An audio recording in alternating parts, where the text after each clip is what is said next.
상쾌한 아침 원주에서 출발합니다.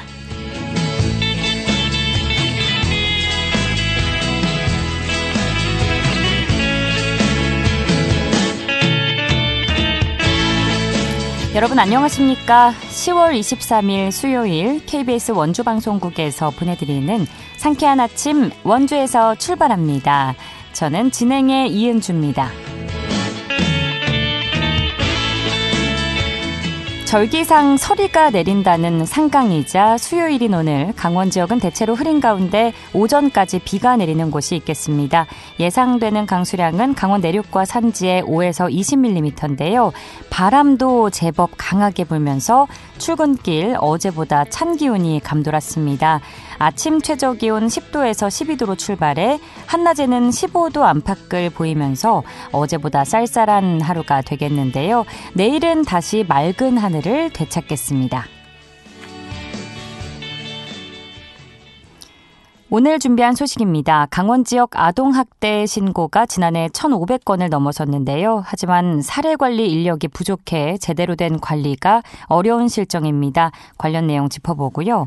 원주시 청소년 수련관이 청소년 보훈 봉사 프로그램으로 영웅제과점 활동을 진행 중입니다. 리포터 현장에서 만나봅니다.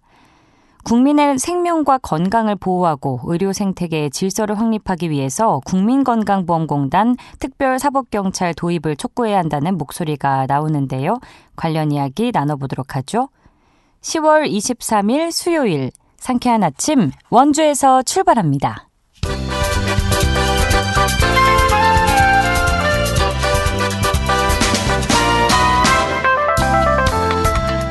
오늘의 뉴스입니다. 역대 가장 더웠던 여름이 지나고 올겨울 강추위가 예고된 가운데 평창군이 다가올 한파로 인한 상수도 시설 피해 예방을 위한 사전 대비 요령을 적극적으로 홍보하고 있습니다. 군은 각 가정에서 겨울철 수도 계량기 동파로 어려움을 겪지 않도록 사전 대비 요령을 군 소식지인 평창이야기와 군 홈페이지, 이장회의, 읍면밴드 등의 다방면으로 홍보할 계획입니다. 영월군 종합사회복지관이 오는 26일 경기 용인 에버랜드에서 지역 내 미취학과 초등학생 자녀를 둔 10가정을 대상으로 가족문화데이 행사를 진행합니다. 이번 행사에 참여하는 가족들은 놀이기구를 함께 이용하며 친밀감과 결속력을 강화하는 시간을 갖습니다. 원주 지역 5개 대학이 어제 국립강릉원주대 원주 캠퍼스에서 교류협력 협약을 체결했습니다. 이 협약에는 국립강릉원주대와 경동대, 상지대, 연세대, 미래캠퍼스, 한라대가 참여했습니다. 이들은 이번 협약에서 교육과 연구, 학생 지도, 국제교류, 학교시설 사용 등에서 협력하기로 했습니다. 오늘의 뉴스였습니다.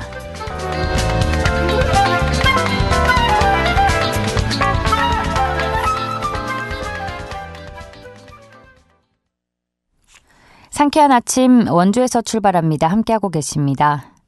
전 국민의 공분을 샀던 서울 양천구 아동학대 사건 기억하시나요? 이른바 정인이 사건이 벌어진 지 4년이 다 돼가지만 아동보호체계는 여전히 미비하다는 지적이 나오는데요. 강원 서부 아동보호 전문기관 박미경 관장과 관련 이야기 나눠보겠습니다. 관장님 안녕하십니까? 네, 안녕하세요. 네, 지난 9월에도 저희가 아동학대와 관련한 이야기로 경찰 관계자와 인터뷰를 진행했었는데요. 아무리 강조해도 지나치지 않은 게 바로 아동학대 사건인 것 같습니다. 먼저 원주를 포함한 강원도에서 발생한 아동학대 신고 건수는 얼마나 되는지 알려주실까요? 네네. 우선 2022년도에는 816건 정도 됐고요. 네. 2023년도에는 1,551건, 2024년 10월 현재 1,092건입니다. 2022년도 대비해서 2023년에 약 한 47% 정도, 2배 정도 상승을 했고 현재도 굉장히 비슷한 수준을 유지하고 있습니다. 그러면 그렇게 수치를 막연하게 들어도 안타깝게도 이제 계속 증가하는 추세를 네. 보이는 건데, 그런데 이 수치가 모두 아동학대 사례로 판단돼서 관리가 되는 건 아니라고요? 네, 맞습니다. 아동학대 사례는 신고 접수 후에 아동학대 현장에 출동을 해서 발생 경위나 상황 등을 조사한 후에 아동학대 사례 판단을 하는 과정을 거치거든요. 예.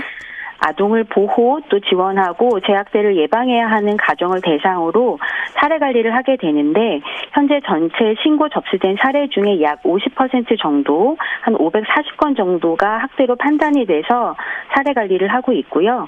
또 시군구에 따라서는 판단 비율이 조금씩 달라지고 있습니다. 아동을 보호하고 지원하고 재학대를 예방해야 하는 가정들을 대상으로 사례 관리가 된다는 말씀이시죠.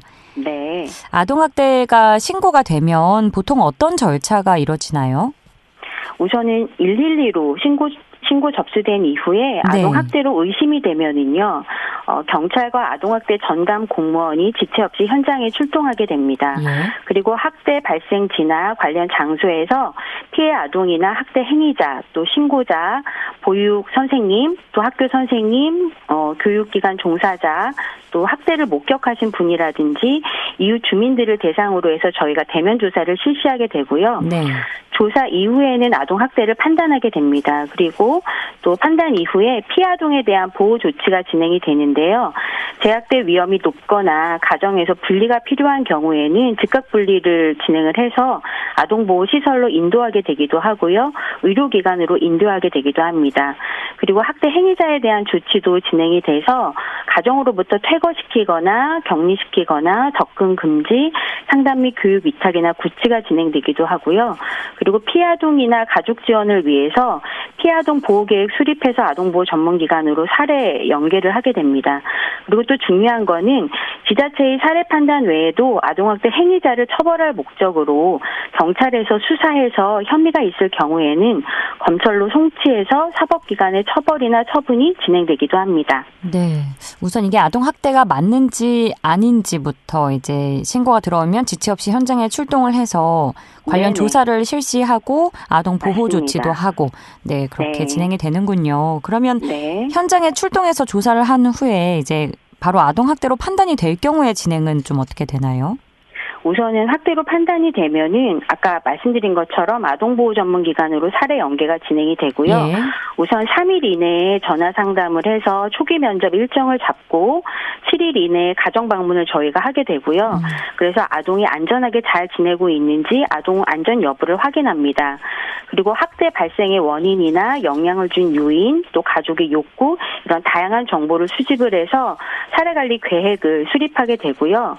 그 계획을 수립한 이후에는 아동보호 전문기관이 갖고 있는 아동학대 위험별 개입 사정 척도라는 척도지가 있어요. 그래서 그 척도를 활용해서 집중 관리할지 일반 관리할지 모니터링 사례로 관리하게 될지 이런 가정별 사례관리 계획 수준이 정리가 됩니다. 그리고 피해 아동이나 학대 행위자, 저희는 학대 행위자라는 표현은 안 쓰고 사례관리 대상자라고 하는데 사례관리 대상자, 가족 대상으로 안전계획이라든지 종합심리검사, 트라우마 치료, 상담, 의료 지원, 양육 기술 상담, 학대 예방 교육, 가족에 대한 개입, 경제적 지원, 사법 절차에 따른 보호 처분이나 임시 조치, 상담 교육 등 굉장히 다양한 사업들, 서비스가 진행이 됩니다. 그래서 사례 관리 기간은 최소한 6개월 정도 진행이 되고요. 3개월에 한 번씩 점검을 진행을 하고 사례 관리 종결이 된 이후에도 학대 발생 여부를 확인하는 모니터링 사후 관리 기간이 3개월 정도 진행이 됩니다. 그래서 최소한 가정별로 9개월 정도는 사례 관리를 한다고 이해하시면 될 것 같아요. 9개월 동안 관리를 해주시면 그래도 장시간 관리를 꼼꼼히 해주시는 건데 그래도 이제 피해 아동이 아닌 척할 수도 있는 거고 부모가 또 그런 일이 없었던 척할 수도 있는 거잖아요. 참 어려운 부분일 것 같은데 이렇게 해마다 아동학대 신고 건수와 아동학대로 판단돼 관리해야 하는 사례가 늘어나고 있는 게 분명해 보이지만 제대로 된 관리가 여러모로 어려운 실정이라고 들었습니다. 그 원인을 좀 어떻게 분석하고 계시나요? 우선은 학대 피아동을 돕는 기관이 강원도에 굉장히 많이 부족합니다. 강원특별자치도가 전국에서 두 번째로 큰 면적을 가지고 있잖아요. 그런데 도내에는 현재 아동보호 전문기관이 5개 기관뿐입니다. 그런데 아까 말씀드렸던 것처럼 그런 다양한 서비스를 제공하기 위해서는 저희가 직접 이제 현장에 방문을 해서 이제 서비스를 제공해야 되는데 접근성에 문제가 발생하게 되겠죠. 네. 그래서 보통 가정 방문할 때 먼 곳 같은 경우는 왕복 4시간이 걸리기도 하거든요. 예. 그렇기 때문에 우선 기본적으로는 강원도 내 아동보호 전문기관의 추가 설치가 좀 필요한 상황이고요. 두 번째는 적정 사례 관리를 위한 기관의 상담원 인력이 기본적으로 굉장히 부족합니다. 그래서 학대 피아동 가정 특성상 문제가 굉장히 복잡하고 개입이 어려운 사례가 많은데도 불구하고 이제 그런 어려움이 있기 때문에 아동학대 사례 국제권장 케이스 양이 있어요. 그게 보통 한 17케이스 정도 되는데 현재 사례가 많은 경우에는 35케이스가 넘어가고 있기 때문에 네. 상담원들이 늦은 시간까지 야근하고 업무 과중으로 스트레스도 많고 그러다 보니까 현장을 떠나는 상담원들이 굉장히 많은 상황이고요. 또 세 번째는 기관 운영을 위한 운영비나 사업비, 인건비가 부족한 상황입니다. 4년째 현재 운영비, 사업비가 동결이 됐고요. 인건비는 현재 단위 로봉이에요. 그래서 운영을 하고 있는 법인의 자부담 비율이 굉장히 가중되고 있고 사업비도 좀 많이 부족하기 때문에 정부의 어떤 현실적인 지원이 굉장히 많이 필요한 상황입니다. 짧게 정리를 해보면 관련 기관이 부족하고 관련 인력이 네. 부족하고 관련 예산도 네. 다 부족한 실정이라고 봐야겠네요. 맞습니다. 네. 그리고 또 아동학대 전담 경찰도 계속해서 줄고 있을 뿐 아니라 이 경찰 인력 절반이 근속기간이 1년도 안 된다고 하더라고요. 이렇게 앞서 네. 말씀해 주신 것처럼 전문기관, 전문 인력 다 부족한데 이 이유가 어떻게 좀 봐야 될까요? 이 이유를. 아까 이제 말씀드린 것처럼 그 아동학대 사례가 전문적인 훈련이나 오랜 현장 경험이 굉장히 중요한데 예. 상담원에 대한 처우가 너무 좋지가 않아요. 그래서 예를 들면 상담원의 현재 인건비가 1년차 상담원이나 저처럼 25년이 넘어가는 상담원이나 급여가 지금 동일한 단일 호봉이에요. 네. 그래서 사업장을 운영하는 위탁법인의 상황에 따라서 상담원의 처우가 굉장히 다릅니다. 그래서 처우 개선에 한계가 있겠죠. 그러다 보니까 아동보호 전담 인력의 치우를 다 채우지 못하고 운영을 하기도 하고요. 또 경험 있는 전문 상담원들이 현장을 떠나는 그런 안타까운 현실이고 또 두 번째는 5개 기관에 배치된 상담원 수가 거의 동일하게 적용이 되어 있어요. 그런데 이제 저희가 이제 사업장 그 지역마다 보면은 학대 사례가 많은 곳도 있고 좀 적은 곳도 있고 또 관할 지역이 넓은 곳도 있고 뭐 그렇지 않은 곳도 있다 보니까 그렇죠. 그 상담원들의 업무 과중이 굉장히 심각합니다. 그리고 사례 관리가 보통 아동과 부모님이 가정으로 복귀한 후에 상담이 진행되다 보니까 늦은 시간에 가정에 방문해서 서비스를 제공하고 그다음에 이제 그런 서비스들을 또 저희가 기록도 해야 되고 법원에 의견서도 제출해야 되고 각종 행정 업무도 굉장히 많거든요.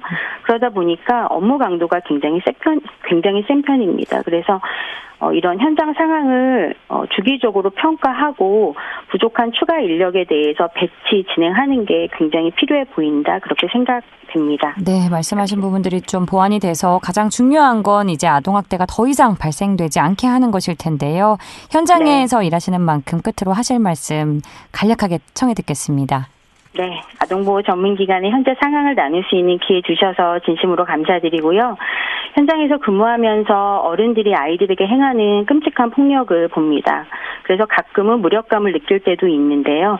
하지만 그런 아이들이나 가족들이 기관의 도움을 통해서 조금씩 건강한 모습으로 회복하고 또 꿈을 찾아가는 모습을 보면서 오늘도 현장에서 아이들을 만나고 그 아이들을 저희가 구출했음에 안도하게 됩니다. 어렵고 힘들지만 오늘도 현장에서 최선을 다하는 학대 피아동을 돕고 있는 종사자 여러분들 힘내시길 바라고요. 그리고 자녀를 키우는 부모님이나 또 아이들과 함께하는 많은 여러분들이 오늘은 또 특별히 아이들을 위해서 따뜻한 눈빛으로 부드럽게 아이들을 바라봐 주시고 또 하루에 한 번은 사랑한다고 이야기해 주셨으면 좋겠습니다. 사랑보다 좋은 보약은 없는 것 같습니다. 감사합니다. 네, 오늘 시간 내주시고 좋은 말씀을 주셔서 고맙습니다. 지금까지 강원 서부 아동보호 전문기관 박미경 관장이었습니다.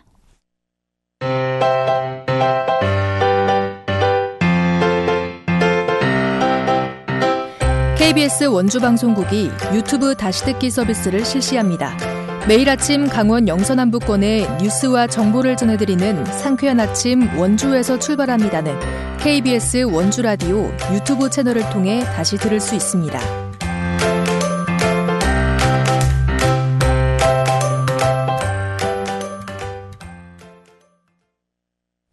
원주시 청소년 수련관이 청소년 보훈 봉사 프로그램으로 영웅 제과점 활동을 진행 중인데요. 청소년들이 빵을 만들고 군인 등 다양한 분야에서 헌신한 영웅들에게 전달하는 활동이라고 합니다. 자세한 내용 리포터 현장에서 알아보죠. 추인혜 리포터 함께합니다. 어서 오세요. 네, 안녕하세요. 네, 지역 청소년들을 대상으로 영웅 제과점 봉사 활동이 진행 중이라고요. 어떤 활동인지 소개해 주실까요? 네, 영웅 제과점 프로그램은 강원 서부 보훈지청 주최 또 원주시 청소년 수련관 주관으로 지난 6월부터 진행 중인 활동인데요. 네. 청소년들이 좋아하는 활동인 제빵, 베이킹을 통해서 보훈 봉사를 진행하는 겁니다.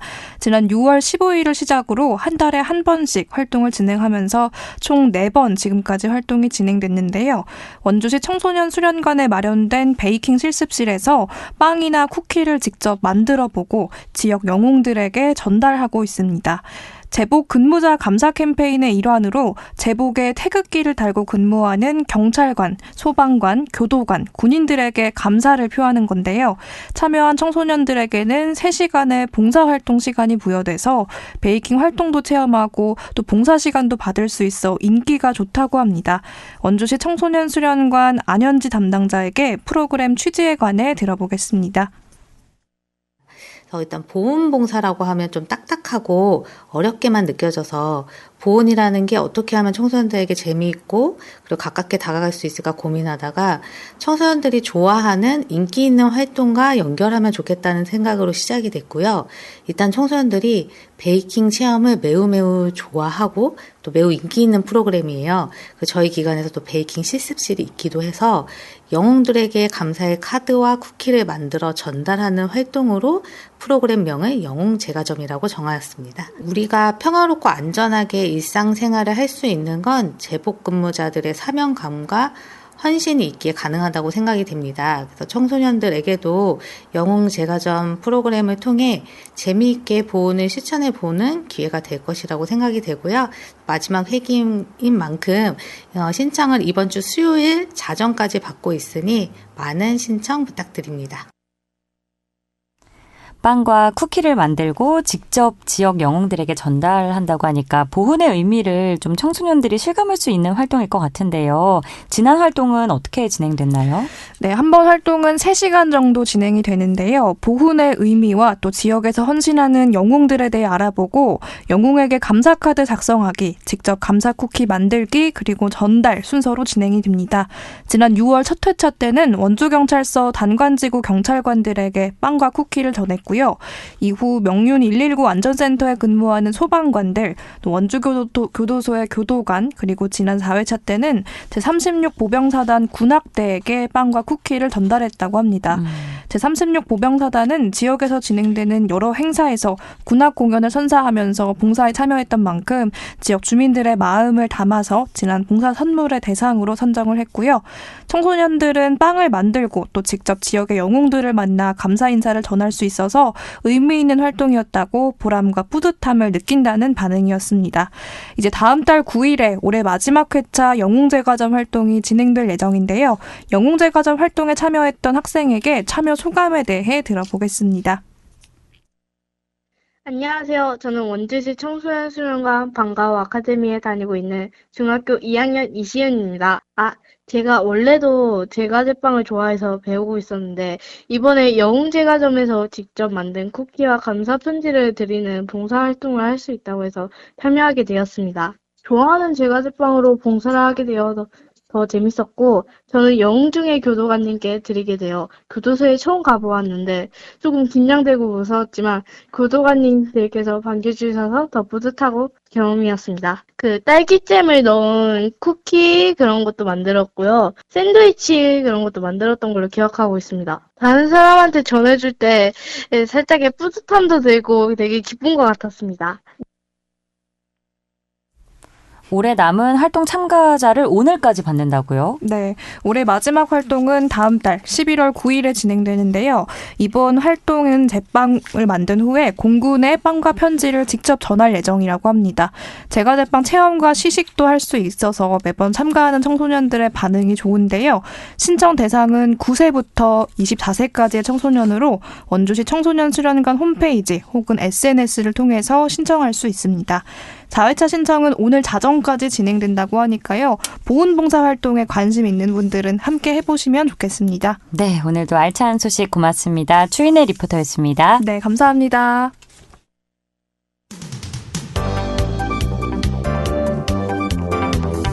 생생한 현장, 유익한 생활 정보를 전해드리겠습니다. KBS 원주라디오 상쾌한 아침 원주에서 출발합니다를 함께하고 있습니다. 8시 52분입니다. 지난 14년간 사무장병원 등이 편취한 금액은 3조 1천억 원. 하지만 현행 단속 체계의 한계로 환수율은 7.64%인 2,400억 원에 불과하다는 발표가 있었는데요. 지난 9월 30일 대한민국 시도의회 의장협의회에서 국민건강보험공단 특별사법경찰제도 도입, 촉구 건의안이 원안 가결됐다고 합니다. 관련 이야기 건강보험공단 원주 횡성지사 이은영 지사장과 이야기 나눠보겠습니다. 지사장님 안녕하세요. 네, 안녕하세요. 반갑습니다. 네, 반갑습니다. 국민이 납부한 보험료로 운영되는 건강보험 재정에 막대한 손실을 초래하는 경우가 적지 않다고요. 네, 맞습니다. 의사 약사의 명의를 빌려 비의료인이 의료기관을 개설해 불법적으로 운영하는 이른바 사무장병원 면대약국이라 부르는데요. 네. 이로 인한 건강보험 재정 누수 규모가 2009년부터 현재까지 약 3조 1천억 원에 달하고 있습니다. 정부와 공단이 지속적인 단속에도 불구하고 현행 단속 체계의 한계로 사무장병원 등이 펼치한 요양급여 환수율은 말씀하신 7.64%에 불과해 국민이 납부한 보험료로 운영되는 건강보험 재정에 막대한 손실을 초래하고 있습니다.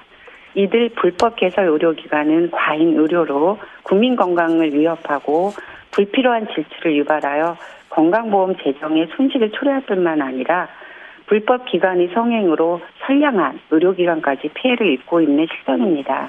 재정 손실을 입히는 한 예로 병원 관계자가 편취한 금액의 경우에는 좀 환수할 방법이 없는 걸까요? 안타깝지만 사무장병원 행정조사는 서류 위주로 이루어져 초기 증거 확보가 어렵습니다. 수사기간이 길다는 점이 환수를 어렵게 하는 요인인데요. 수사 의뢰 후 수사 결과를 확보하기까지 걸리는 시간이 평균 11.8개월로 이 기간 동안 불법 개설 가담자 등은 이미 증여라든지 허위 매매 등의 방법으로 재산을 은닉해 실질적 환수가 어렵습니다. 그동안 공단은 징수율 환상을 위해 사회행위 취소 소송이나 현장 징수, 은닉 대상 신고, 포상제도 운영 등 다각적 노력을 하였으나 체납자들이 대부분이 무재산이고 재산이 있는 자도 이렇게 장기간의 수사기간 동안 재산을 은닉, 처분하여 채권 확보가 어려운 현실입니다. 예, 이런 가운데 지난 2월 4일 향후 5년간 건강보험 운영 방향을 제시한 제2차 국민건강보험 종합계획이 발표됐는데요. 앞으로 고령화 등 인구구조 변화로 의료 이용 증가가 예상되기 때문에 이 건강보험의 지속 가능을 위해서는 지출 효율이 무엇보다 중요하다고 보고 있다고요. 네. 이러한 저출산 고령화로 인한 인구구조는 건강보험의 가장 중요한 위험 요인입니다. 보험료를 부담할 계층은 줄고 보험 재정을 써야 할 계층은 급속히 늘고 있어 재정 건전성 악화로 인한 건강보험의 지속 가능성에 대한 우려가 나오는 상황입니다. 이를 대비하기 위해 건강보험 재정 누수를 철저히 차단해야 하는데 누수 요인 중 가장 심각한 사무장병원 근절을 위해 바로 특별사법경찰권 제도 도입이 반드시 필요하다고 보겠습니다. 예, 그래서겠죠. 지난 9월 30일 대한민국 시도의회 의장협의회에서 국민건강보험공단 특별사법경찰제도 도입 촉구 건의안이 원안대로 가결됐는데 그럼 여기서 특별사법경찰제도가 무엇인지와 함께 도입 배경에 대해서도 말씀해 주시겠습니까? 네. 보통 특사경이라고 말하는데요. 네. 일반 범죄 이외의 특별한 상황에 대한 범죄나 행정 등 전문성이 필요한 수사를 담당하는 사법경찰로 공단 특사경은 앞서 말씀드린 사무장병원 등 불법 개설기관 적발을 위한 제도입니다. 현재 정부와 공단의 행정조사를 통한 서류 확인만으로는 사무장병원의 가장 중요한 특징인 자금 흐름이 추적이 용이하지 않습니다. 이를 입증하기 위해서는 개설 단계부터 운영 및 수익 규소까지 모든 단계에서의 불법 행위를 입증해야 합니다. 다양한 분야의 지식과 현장 경험, 데이터 활용 능력 등 전문성이 아주 필요합니다. 공단은 14년부터 불법 개설 기관을 조사하면서 다양한 경험을 축적하였고 변호사, 수사관 출신 등 전문 인력도 충분히 확보하였습니다.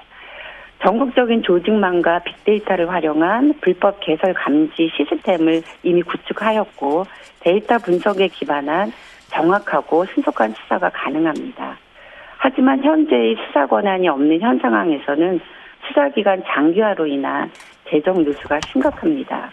불법 개설기관 폐해로부터 국민의 건강권과 보험 재정, 의료 생태계를 보호해야 할 긴급성이 존재합니다. 따라서 공단 특사경 도입이 이러한 전문성과 긴급성을 필요로 하는 이유이며 특수 분야에 관한 범죄를 그 방면에 정통한 전문 지식을 가지고 있는 공단에 직접 수사하게 하는 것이 바로 사무장병원 수사에 더욱 신속성과 효율성을 기할 수 있기 때문입니다. 예, 의료 관련 위법 행위가 사라지길 바라면서 오늘 말씀 여기까지 듣겠습니다. 고맙습니다. 네, 감사합니다. 지금까지 건강보험공단 원주횡성지사 이은영 지사장이었고요. 오늘 순서 마칩니다. 이은주였습니다.